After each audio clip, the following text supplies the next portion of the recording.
Coucou les cinquièmes. Bon ben j'ai trouvé une solution en attendant, hein. Mon fils me cède son forfait. Donc voilà, donc du coup je vais essayer de faire court quand même. Alors je vous rappelle juste, j'attends vos candidatures pour le groupe WhatsApp, que je suis aussi ouverte à toutes les questions si vous en avez, si des choses n'ont pas été comprises. Je vous redonne mon adresse mail, CETJL, Valerio, VALERIO, @aol.com. Voilà, n'hésitez pas. Utilisation des mots du jour, ça fonctionne. Et effectivement, la quête du Graal devait être périlleuse, Emma. Très bonne utilisation. Alors, je reprends la réécriture à partir du mariage de Roland, page 194. Je vous avais demandé de remplacer il au pluriel par il au singulier. Ça donnait ça. Il lutte de si près. Donc à l'oral, ça reste la même chose, sauf que il est sans S et lutte E et non pas ENT. Avec de sourds murmures, ça ne bouge pas.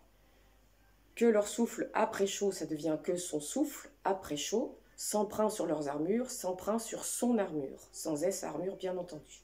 Le pied presse le pied, l'île a leurs noirs assauts, ça devient à ses noirs assauts. Tressaille au loin, l'acier mord le fer, des morceaux de haume et de haubert, ça ne bouge pas. Sans que pas un s'émeuve. Saute à chaque instant dans l'herbe et dans le fleuve. Ça ne bouge pas non plus puisque le sujet, ce sont les morceaux. Donc ça reste valable. Leurs brassards sont rayés. Ça devient son brassard sans S à brassard et rayé sans S à rayé. De longs filets de sang qui coulent de leur crâne. Ça devient qui coule de son crâne. Et dans leurs yeux des sangs et dans ses yeux des sangs. Voilà. Voilà pour cette réécriture. Alors, nous allons travailler plus particulièrement la langue aujourd'hui. Donc, je vais vous demander de prendre la page 300 dans la partie grammaticale, de l'ancien français au français moderne. Voici le début d'un lait. Un lait, c'est un conte merveilleux. Médiéval. Médiéval qui signifie du Moyen-Âge, comme chacun sait. Alors, on a la version ancien français et la traduction. Donc, la version ancien français. Jadis au temps où Arthur régna, les chevalières solouettes, aventures scare et trovers, qu'il disouet et racontuet. Mises estuet en latine, étaient escrites en parchemine. Or sont dites et racontées des latines en romans trouvées.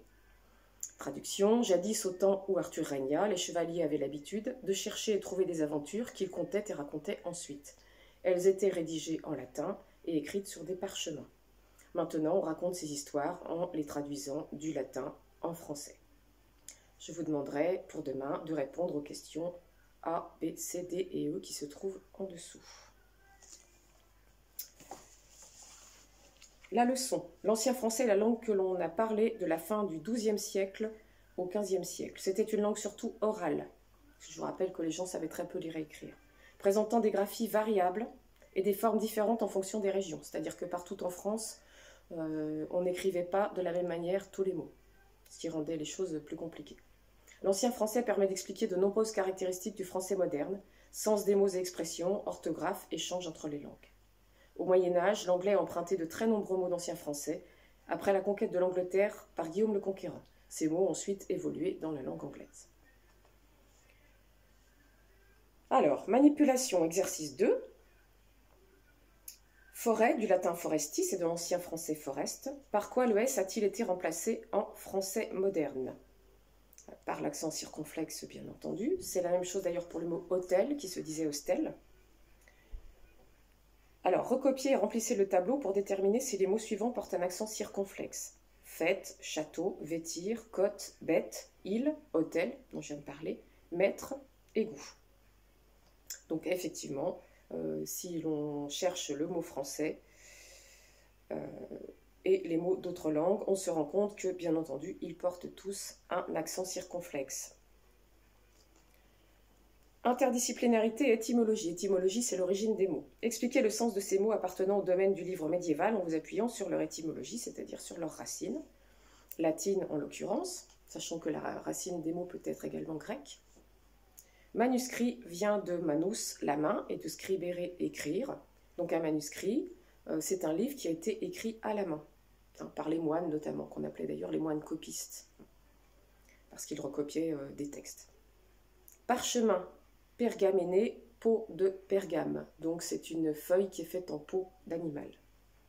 Copiste, j'en parlais tout à l'heure, ça vient de copia, pardon, l'abondance. C'est le fait donc de faire plusieurs exemplaires à partir d'un seul. Enluminure, illuminare, illuminer, embellir, parce que les enluminures, c'était ces décorations de couleurs très délicates dont les moines ornaient les manuscrits. Lettres ornées, orno, rehausser et embellir, donc comme je viens de le dire. Rubrique, rubère color, rouge. Donc ça, c'est ce qui est important.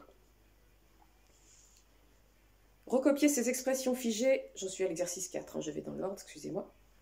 Hérité de l'ancien français, par ouï-dire, sans coup férir, être sur la sellette, chercher noise, se mettre martel en tête, crier haro sur quelqu'un. Associer chaque expression à son sens au Moyen-Âge. Alors, première phrase. Haro était le cri que l'on poussait quand on se faisait dévaliser. Donc c'est un cri, un appel au secours en fait. Entendre se disait ouïr. D'où l'expression j'ai ouï dire, c'est-à-dire j'ai entendu dire. Et donc haro sur quelqu'un, c'est quand on demande que tout le monde se mette à le poursuivre, en tout cas qu'il soit la cible de tous. Le mot noise signifiait bruit, dispute. Donc chercher noise, c'est chercher querelle. Quand on dit tu me cherches, chercher noise, c'est ça. Lors des procès, on asseyait les accusés sur un petit banc de bois très bas qui s'appelait la sellette. Donc être sur la sellette, c'est en fait quand on vous juge, quand tout le monde se met après vous. Ça va d'ailleurs être l'expression du jour. Quand on dit oh là là, je suis sur la sellette, ça veut dire on est en train de me critiquer, de m'examiner de près. Et en général, on ne se sent pas très à l'aise. La forme du mot marteau était martel. Se mettre martel en tête, c'est quand on est obsédé par quelque chose et quand on dramatise un peu. Arrête de te mettre martel en tête. Et frapper se disait férir. Donc ici, réussir sans coup, férir, c'est réussir sans donner le moindre coup. Donc y aller du premier coup, sans donner de coup inutile en fait. Donc quand on réussit brillamment dès la première fois.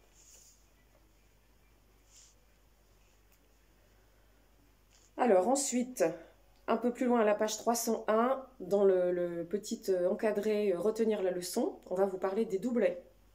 Les doublets sont des mots qui proviennent de la même racine latine. L'un est utilisé depuis l'Antiquité, ce qui entraînait des modifications de prononciation et d'orthographe. C'est un mot de formation populaire, c'est-à-dire qu'on dit dans la langue de tous les jours, qu'on dit couramment. Par exemple, dans le latin, auscultare a donné écouter. L'autre est issu d'un emprunt direct au latin bien plus tard à la Renaissance, et c'est un mot de formation savante. Toujours du même latin auscultare, on donne le mot ausculter pour un médecin qui notamment va écouter le cœur. Donc les doublets, toujours un qui est d'origine populaire et l'autre qui est de formation savante.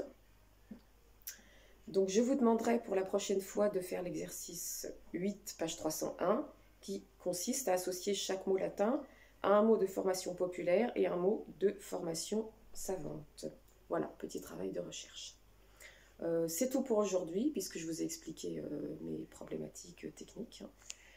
Et donc je vous rappelle l'expression du jour, être sur la sellette. Voilà, bonne journée!